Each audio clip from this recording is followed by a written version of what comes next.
Hello, everybody. Welcome into the Sportscaster and Her Son, where sports bridges the gap between the generations. I'm your co-host, 12-time Emmy Award-winning sportscaster from Chicago, Peggy Kaczynski, now at ESPN Radio in Chicago. I'm the mom, the sportscaster, and the baby boomer. Right, Jace? Yes, Mom, and I am the other co-host. I'm the son, as you can tell, because I just called her Mom. My name is Jason Conander. I'm a junior at the University of Texas at Austin. Aside from being the co-host of this wonderful show, I'm involved in Texas Student Television, as well as with my own writing. So glad to be here, glad to preview the Bears season.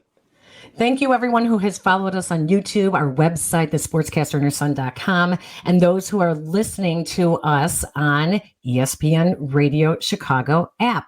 Please continue to download, follow, tell your friends now that we are on the ESPN Chicago app, our new home. And don't forget, fan merchandise is available at our store on TeePublic. You can check out that link. You can see it below, scrolling if you're watching us on YouTube. Otherwise, you can actually get the link off of the website, thesportscasterandherson.com. And Jason, yes. One more thing to add, Mom, that you keep forgetting to push. We do have a Twitter now. It is at TSAHS pod just at THAS. Whatever, the acronym for the show. That's where we post clips from the shows, post some previews, always post the latest shows, where to find the show if you can't find it on the app. So great follow. Be sure to follow our new Twitter. Lots of cool stuff going on over there. TSAHS pod on Twitter. Yes. And we'll say it again in the outro. Jason, you mentioned it in this episode, the Bears. It's the beginning of the 2022 season. They are embarking on a whole new season here. And wow, changes that have been made. Ryan Poles comes in as the general manager, first-time general manager coming from the Kansas City Chiefs. He has $12 million in cap space available, ninth most in the NFL. 90 million, though, cap space projected in 2023, which could be the most in the NFL. So what does that mean? He's deconstructing the team. He let some big ticket players go or through trade, Khalil Mack, Akeem Hicks, Allen Robinson. He has future draft capital now with a less talented team. And we're not quite sure what to expect from the players that he has on the field.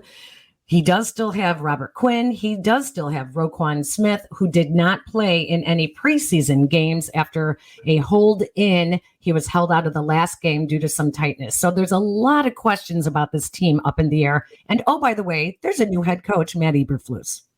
I think that the two biggest things to watch for this Bears season, number one, is the new coaching staff and the new regime. How do the new players look? How does the new system look? How does the effort look? How does the response after a big win, after a blowout loss? How does that all compare to the Nagy regime? Because all those things were so scrutinized, especially in the last season. So the fans and, of course, the front office will be looking for a much different feel from really the second that the team steps on the field on Sunday.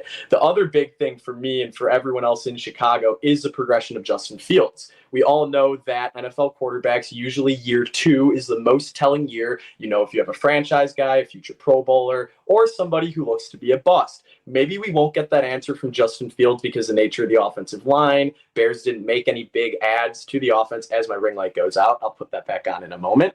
But Justin Fields' progression will be big because the Bears have spent that capital to make him the next franchise quarterback. And regardless of who's on the field with him, how he plays will be a big factor in how the Bears season pans out to be. And what's interesting is one of those new hires for Matt Eberflus is Luke Getsy as the offensive coordinator coming over from Green Bay, where he worked with Aaron Rodgers.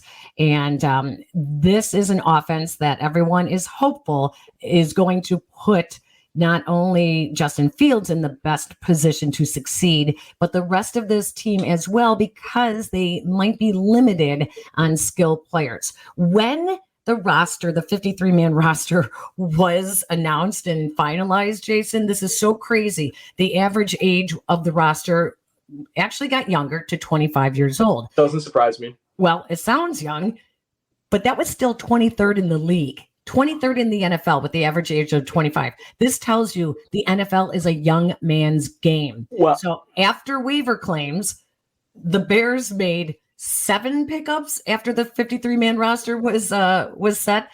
7 pickups. The average age dropped as well, and they moved up to 15 spots, which is like 8th then in the league. So it was crazy. It was really amazing how much Ryan Poles is trying to get younger, and at the same time doesn't want to get any of his players killed on the field by, not having guys that can finish an NFL game. So it's going to be an interesting season for sure. What I want to add really quick is that number about the Bears' average age. You know what that really is an indicator of is how few draft picks, one, they've had with the Justin Fields trade, and two, they've retained. I mean, the Ryan Pace draft history gets worse by the cut day each year. I mean, first round picks, second round picks, day 2 picks, day 3 picks. I mean, it's bad. And I think that that's kind of reflective of just how many times the Bears missed on their young players. And I mean, they need to get it right because some of the best teams in the NFL have been able to do this quick turnover from drafting correctly. It is a young players league, especially on offense. So the opportunity is still there. If they're not going to win more than 6 games, they can still make waves and make progress this year and put themselves in a good position to add more pieces and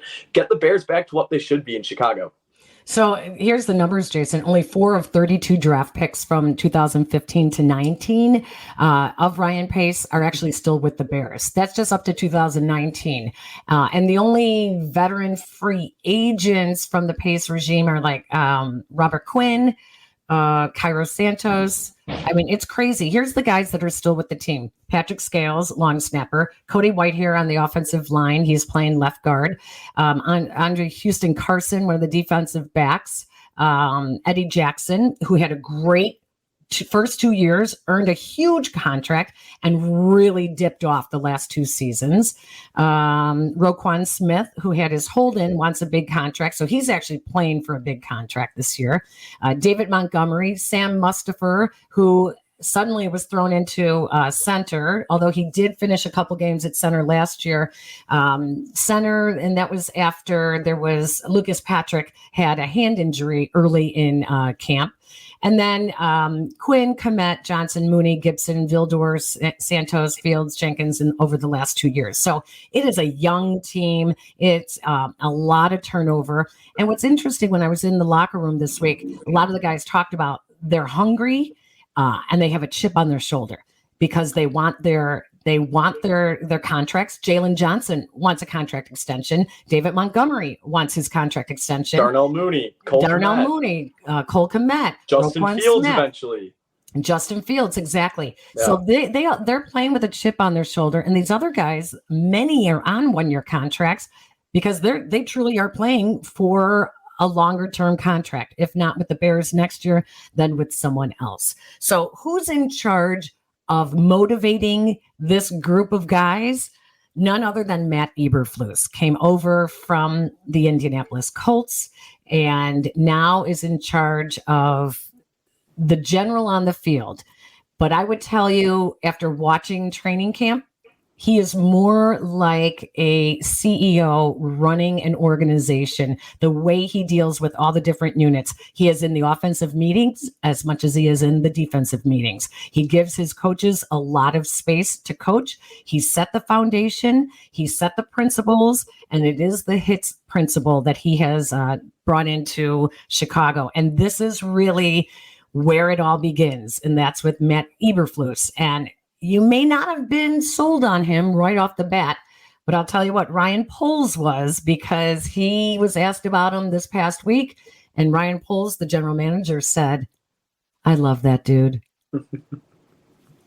It's really nice to see just positivity around the GM and head coach positions. I mean, last year it was nonstop with the Nagy and the Pace. And I mean, we all know how bad it got to the point of people chanting at Nagy's son's football game. And it's nice to hear the sweet talk. I just hope that it translates to the field. And a big theme of this season is going to be sometimes a win might not be a W in the win column. It's going to be about these baby steps, these little signs, these signs of growth, especially in young players. It's a young team with guys looking for new contracts, guys that the Bears are banking on to be the next faces of the franchise. So even if it's not going to be a playoff competing season, it still is just as important of a season for the Bears as any. Jason, let's bring in our guest, Matt Eberflus's mentor, former Bears defensive coordinator from 2009 to 2012, also defensive line coach, former Lions head coach. I mean, he's got so many years of experience in the NFL. You can see why Matt Eberflus looks up to him so much.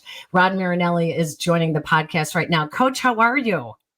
I'm great. Fantastic being with you. Well, it's always good when you're retired, isn't it? Well, yeah, you kind of. And this has been great. Great time with my wife, and it's all good. I love it. So we want to talk to you about Coach Eberflus. So, he has so much respect for you that he turned down a promotion with the Cowboys to take over the defense out of respect for you, who was holding the job at the time. And that's when he ended up going to the Indianapolis Colts. How did you and Coach Eberflus bond so much back from your days in Dallas? It was great. The first year we were there together, and Monty Kiffin was there. He was the coordinator, and then me and Matt, a couple of guys on the staff. And then I took over the following year, and it just, the things we do and the things we believe in was a match early, and how we did things. And I think it intrigued him a little bit. And it's his personality. I mean, what we do on defense is his personality. So when he took this job here in Chicago, was there ever a thought for you to join his staff? It would have been, it's special. But I felt at the end of last year, I needed to step back for a year at least. And spend this time with my wife and family, and my grandkids are going to college and all that stuff. So I had a chance to go do that. And you said a year at least, so you're not ruling out a possible return to coaching for any team in the future. Well, you're right. I mean, I'm just, I go day by day. Once the year's over, then I kind of refocus what I want to do. I can relate to that because that's sort of what my mom did actually when she stepped back from NBC in 2016. Initially, It was, I'm going to fully retire, and then it was, I'm going to do this and this and this. And now 6 years later, my mom's just about as much in it as when she started. So you talked about, really quick, those coaches, and Eberflus is somebody who you have a lot of experience coaching with. You have coached with some of the greatest coaches, defensive coaches especially, in the history of the NFL. Tony Dungy, Lovie Smith, Mike Tomlin. What qualities did those coaches have when they were assistants that make them great head coaches, or made them great head coaches? That's really a great question, because there's a lot to that. And I think it all started, it kind of came down through Coach Dungy and the system we brought in. And we hadn't won, I think we hadn't had a winning season in 20 years in Tampa at that time. And there is a certain steadiness and belief. And you can do things a lot of different ways, but there we only did it one way. And we believed in that, how we believed in it. And it took us a year and a half, and then it kind of kicked. But we had good players. We didn't know it then, but they were coming. And it's that confidence, but I believe in anything you do, it's got to be belief. You got to believe in what you're doing, and then the players will believe it.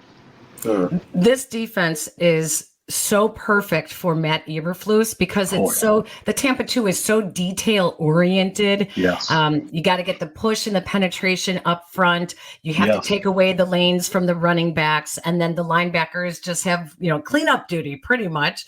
Yeah. Matt Eberflus, coach, might be the most organized coach that I have covered. And when I started in Chicago, I started Mike Ditka's final week coaching the Bears. Then I covered Dave Wanstead, Dick Duran, Lovie Smith, Mark Trestman, John Fox. So I've seen 6 head coaches for the Chicago Bears, and now Matt Eberflus. I am so impressed with, he is a CEO of this organization. He really has given all of his coordinators and his coaches what he wants them to do, what their principles are, and he sits back and he lets them coach. Is that the kind of man that you saw as well? Oh, no question. And that's what a head coach should do, in my opinion. That, you coach your coaches in the off season to exactly what you want done, how you want it done, drills, all those things, your basics. Then you allow their personalities in the classroom and how they coach on the field.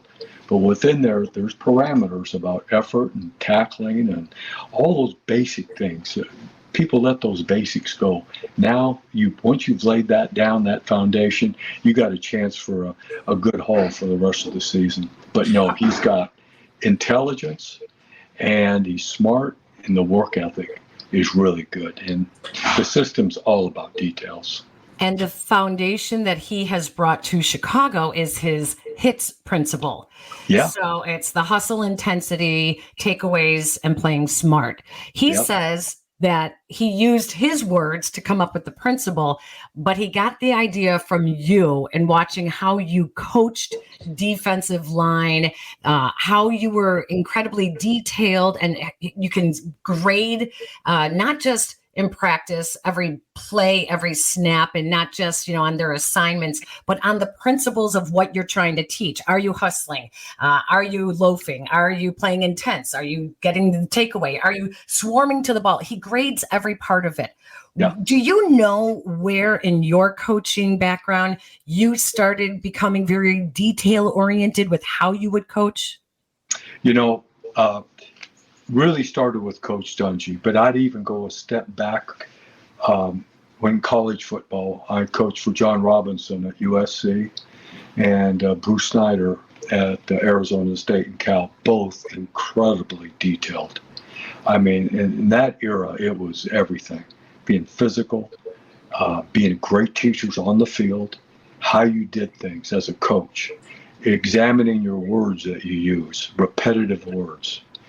Your drills and your structure is everything. Now, there's different ways to do it. You can throw a lot of defenses in and trick people, and that's all good. But in this system, you can't vary.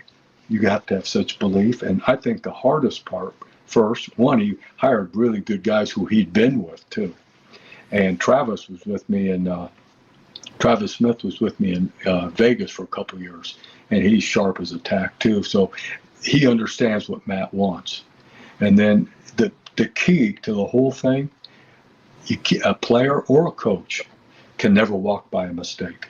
And that's what it's all. If you're going to be detailed and you're going to be on it, you can't walk by mistakes. And it's hard because at times you go, oh, man, I'll call this guy out again. Well, so be it. And that's just the way it is. Jason, let me jump in real quick because Coach Eberflus constantly reminds the media of that the coaches must stop and you must correct immediately when a mistake is made, and you don't let it go. You have to recognize it. You have to tell them then, and then you move on. And players do seem to be like they are responding to that kind of teaching, really. You had no question in my mind. When a player understands your beliefs, I've said this before, one of the key words in all of football is the word why. Why do we do something?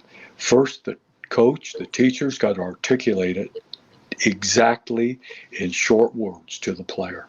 And when it's clear to the player, there's clarity. When there's clarity, there's speed. And there's quickness. And there's instincts. It all fits together. Okay, so you're talking about this word why. I think the toughest thing for me to wrap my head around with this Bears season is the mentality going in, because a franchise like the Bears, 85-90% of the years are going to come in competitive, trying to win. But this year's a little different. So even though you have the coaches that are trying to hammer these points, you still have players, especially veteran players, who might be looking at this season and say, what do I have to play for? So what is that why for the players on a team that might not be competitive this year? I would say that why you're here is to earn your salary. It's a man's world. And that league is a man's league. And you earn your salary. That's number one. And then you're playing for a team and a franchise and coaches all together. And that's a man's job. And I think you point those things out. Something I've done, I know Matt's doing. You build the man first, then you build the player. And once you build that man, okay, man building, whatever, and that's why I like tough practices. It's got to be hard, and you've got to survive.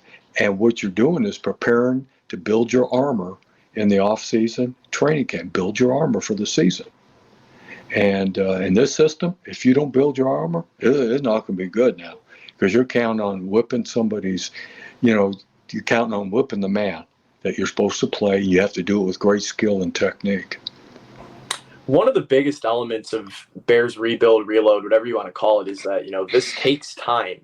And I think that what Bears fans just want to see this year, we know that there won't be the wins that there have been in past years, but I think that Bears fans can all agree that they just want to see elements that are way different than the past coaching regime. So what elements do you think that we can see, particularly on the defense, that will be different from last year's team, even if it doesn't immediately translate to wins in year one?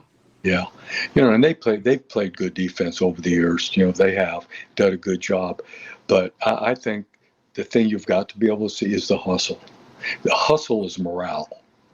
If you have great morale, you've got an opportunity to compete in every game. And if the hustle isn't there, the morale isn't there, to me, in my opinion, okay, my belief.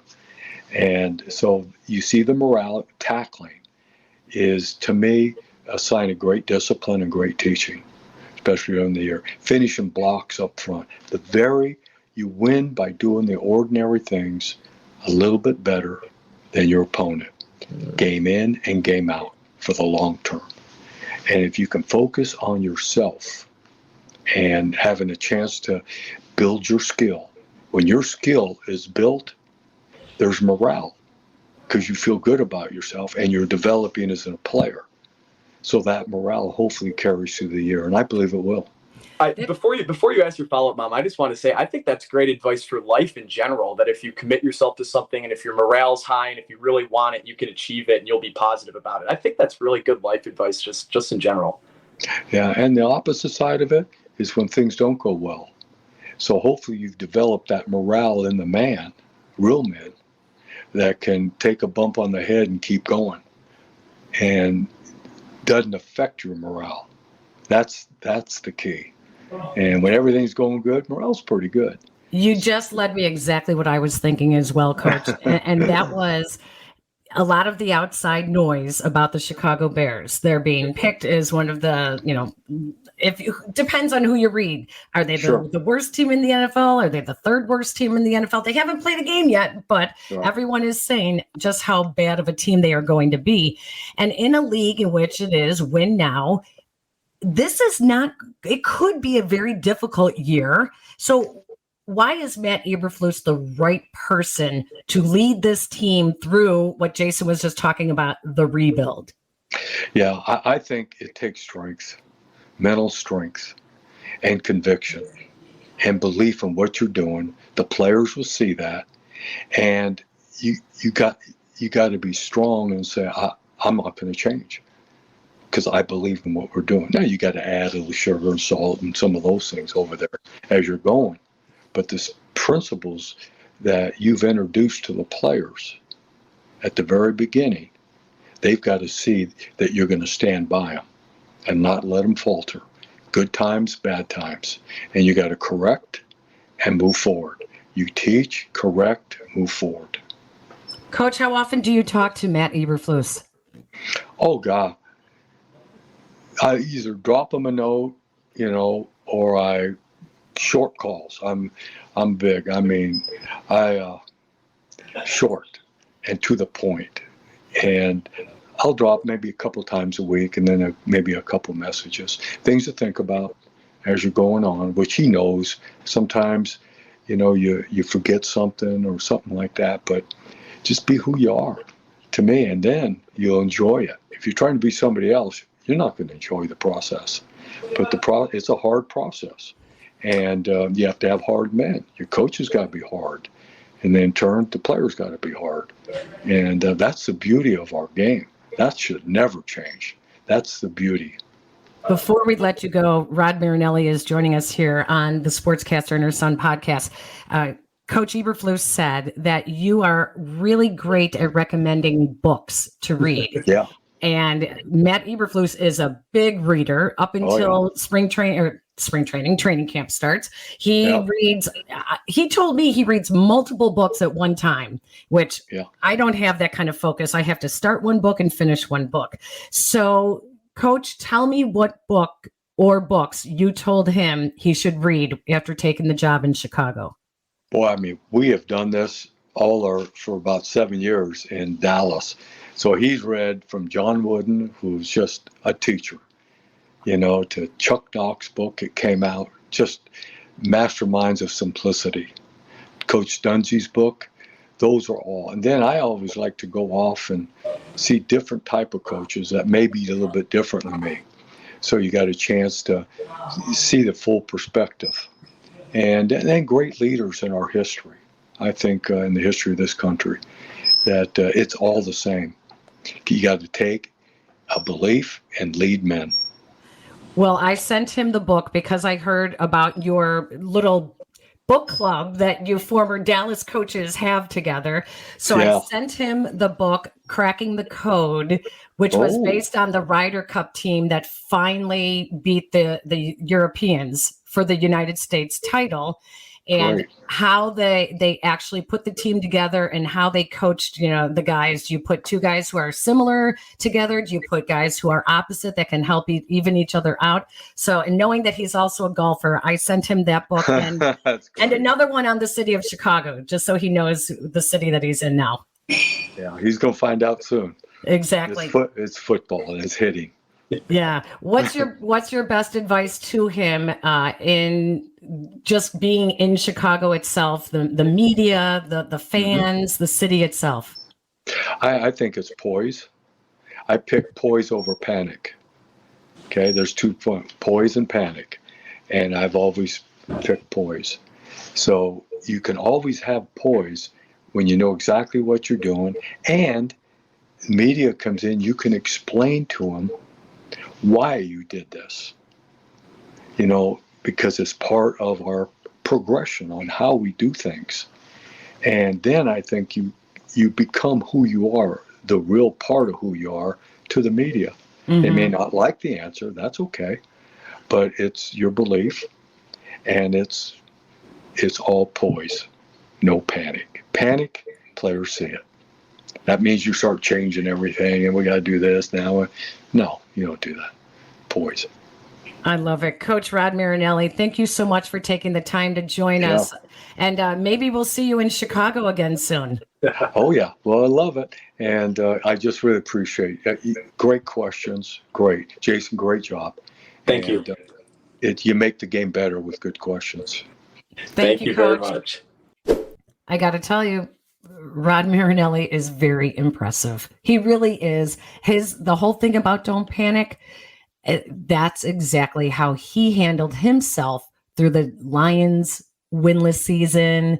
I mean, it's very interesting, his insight and his influence on Matt Eberflus. And, had we had more time with Coach Marinelli, I certainly would have asked him about that 2008 Lions team, because you would have never been able to tell that he was the head coach of that particular team. But the wisdom that he gave us was so reflective of somebody who has been on all types of teams, Super Bowl staff, playoff staffs, the staff of the worst team in NFL history. All that wisdom combined, to hear him talk so highly about Coach Eberflus can't help but make me excited.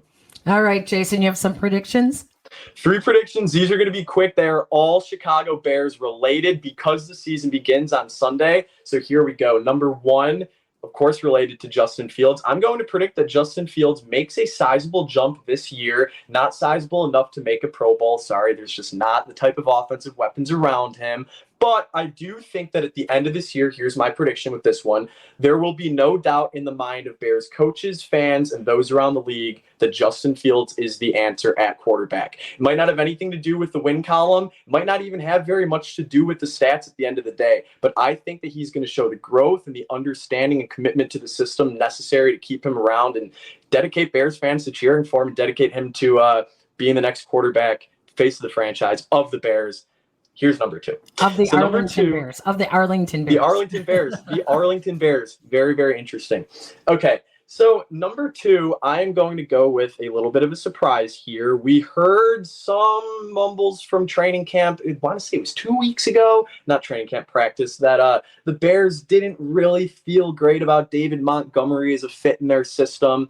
Well, I'm going to predict that Khalil Herbert by the end of the year will be running back 1, but I don't think it's going to be as much because Montgomery isn't a great fit in the system. I just really love Khalil Herbert. I think he showed a lot last season. I think that he showed that he can be a big play back, but he can also be reliable. And as a late round gem, one of the last late round gems of the Pace era, I think that Khalil Herbert is going to have a lot of opportunities to make plays. We saw in Luke Getsy's offense last year utilizing a 2 running back set. Aaron Jones, A.J. Dillon, both very different, but both got a lot of touches. I think we could see something similar with Montgomery and Herbert, but I love Herbert's running style, and I think that this season's going to give him the opportunity to have a bigger role on the Bears come next season. So there's prediction number 2. And I do think that a lot of NFL teams are proving that, Chiefs included, which is where Ryan Poles came from, are proving that they can rotate running backs in and out every 2 to 3 years without having to pay the big money.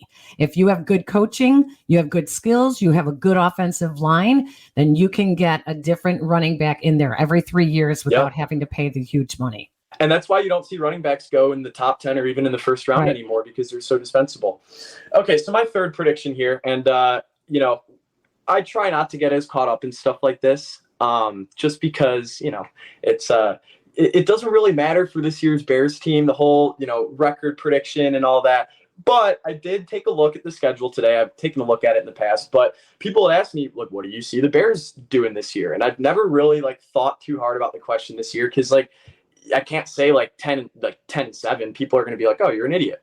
So my Bears prediction, I took a look at the schedule and I see 0 guaranteed wins. So with that being said, I think it's going to be a positive year in Chicago, but I'm going with 4 wins that will line the Bears up for a top 5 pick and will set next year up to be a very interesting year as a team picking in the top 5, but also a team that could be in playoff contention. So this year, not a whole lot to be excited for, but a lot to watch for. I'm predicting 4-13 though. Okay, well, in lieu of my final thoughts, let's talk, Jason. What do you got for me? So this past week, or I guess it was last week now, the big talk around the Texas football program was the fact that Steve Sarkisian would not release a depth chart. He just wouldn't do it. And the reporters and the beat and everybody who covered the team didn't get a depth chart until they arrived at the stadium 3 hours before kickoff, which is very unconventional. So I don't have much of an opinion on this, because given the amount of things that are available online, I feel like, if I were covering that game, I would have looked up a million depth charts and kind of made my best guess. What are your thoughts on that, Mom, not being provided a depth chart? Do you think that teams have a duty to give the media that? Yes, I do. And there's a reason, because as Coach Marinelli said, good questions come from knowledge. And when you are up front, you understand what the team is trying to do. You are able to ask better questions, and the fans want to be more informed. So the more you hold back, there's no transparency. And not only are you holding that back from your players, my guess is he's trying not to upset a player. And that's why he did that. The whole thing typically when coaches do that is to not give any kind of competitive advantage, which is so crazy, because with social media today, you can easily find out who is most likely going to play what position, how they've been doing in practice all week. So I find it silly. I don't like that. I think that you are really leading yourself into some less educated reporters that might be covering the team, especially at the college level. So I think that's crazy. I think it's stupid, and I think it's ignorant when they think that they're pulling something over everyone's eyes by not releasing the depth chart. Well, do you want to hear what the excuse was? What? The excuse was that it fostered the most competitive week of practice yet. As if those players didn't already know that they were starting or not. Yeah, exactly. Okay. Hey, thank you guys so much for joining us. I want to thank our guest, Rod Marinelli, former NFL defensive coordinator, former defensive line coach, and head coach in the NFL, twice with the Bears. He was line coach and DC. Great to have him in his semi-retirement. Sounds to me like he might be back on the field next year. That's interesting. Very interesting. Thank you so much to Coach Marinelli for joining us. And also thank you to our producer back at ESPN Chicago, Jake Cantu, who puts everything together for us to get on the ESPN Chicago app. Please don't forget that is our new home, the ESPN Chicago app. Follow us when you're on some long car rides, taking the dog for a walk, maybe waiting for the train when you go to work or walking to your classes. It's the ESPN Chicago app, our new home for the Sportscaster and Her Son podcast. Jason, what about YouTube? Very exciting. So you can still check us out on YouTube at the Sportscaster and Her Son. We've been doing very well on there, getting a lot of views. Don't forget to subscribe, like, rate. Do that everywhere that you listen to us, although you can't do it on the ESPN app. That doesn't really matter. But yeah, so YouTube is still very important. We post everything on there. That's where you get the video version. And secondly, we have a Twitter that I mentioned earlier in the show. And this time I'm going to get the acronym right. So it is TSAHS pod, TSAHS pod on Twitter. That's where I will be posting clips, previews, and then of course every show. So be sure to follow it. Lots of great content there. Lots of great up to the date once we drop new merch. So be sure to stay tuned on there. And you can follow us on our individual pages at Peggy Kaczynski, at Jason Conander, also our Facebook page, The Sportscaster and Her Son.com. Thank you, everyone, for taking the time to join us. Have a great NFL season. We'll be back here in a couple of weeks with a new episode of The Sportscaster and Her Son. Have a great week, everybody. Happy New Year, Mom. You too, buddy.